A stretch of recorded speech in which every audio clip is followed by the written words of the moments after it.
Wild, wonderful West Virginia is well known for whitewater rafting and other sports. What it's not so well known for is bird watching, but maybe it should be. I'm here today in Fayetteville, West Virginia for the New River Birding and Nature Festival. It is just such an awesome opportunity to show people another side of West Virginia.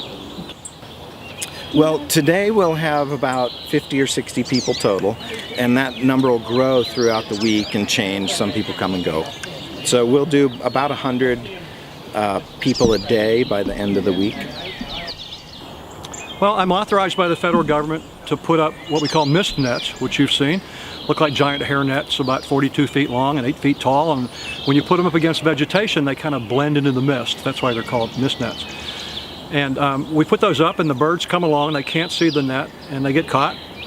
We take them out, don't leave them there very long, and put them in lingerie bags usually to transport them back to the banding table. And then we do a series of measurements, identifications, and then put the band on the bird's leg. I got to get the band on that really short tarsus.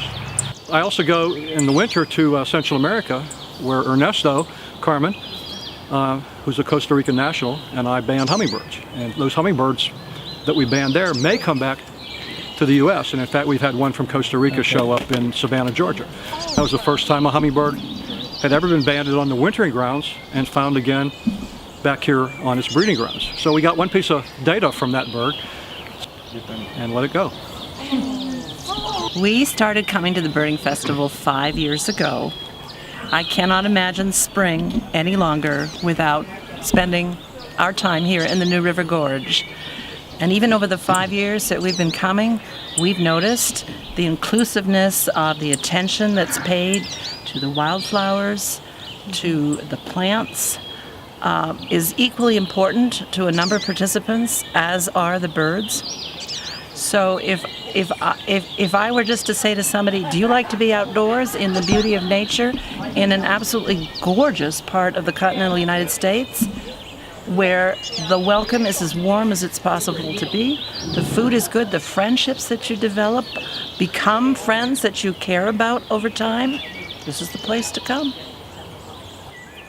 And the reason this place is special, Cornell University identified it a long time ago as a critical stopover habitat for migrating species of birds. You don't find places on the East Coast that have this kind of lush environment.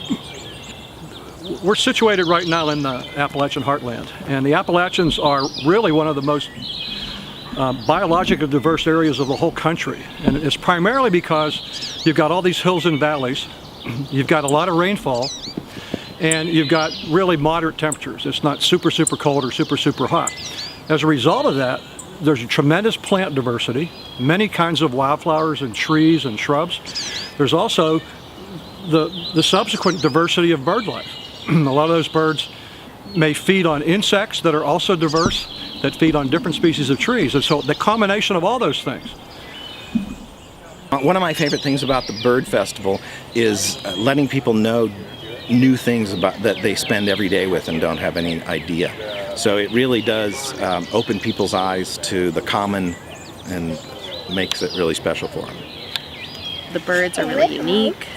We don't have a lot of these birds down in the Piedmont region of North Carolina. And frankly, this is one of the only nationally renowned birding festivals in the area. We get to see such a variety of warblers and other birds. And you not only get to see them, you get to hear them, you also see their flight pattern, you get to really watch their behavior, because for me, I don't just like, glancing at a bird and writing it down. I really want to look at it. So we really get an opportunity to get good looks at birds. So there's no bird in particular that I got good looks at, just so many. And then once you get to know birds, they're so beautiful. I mean, looking at them through binoculars, you just don't appreciate all the color and detail that you see through a pair of binoculars. The desire to learn, birds, because of this lush environment, sometimes are hard to spot in the tree, but the more you know about their call and know about where they might be in the understory or a canopy bird, the easier it is to see them. It's a great indicator of how well the environment is or isn't doing, what kind of changes are out there. I get interested because they're just fascinating, beautiful creatures. You can get started bird watching in your own backyard. All you need is a field guide and a pair of binoculars. For more information on New River Birding and Nature Festival, go to their website at birdingwv.com. The Department of Natural Resources also can give you information on birding, or for a private guide, contact birdingpal.org. For WVSU Newsline, I'm Marta Tankersley.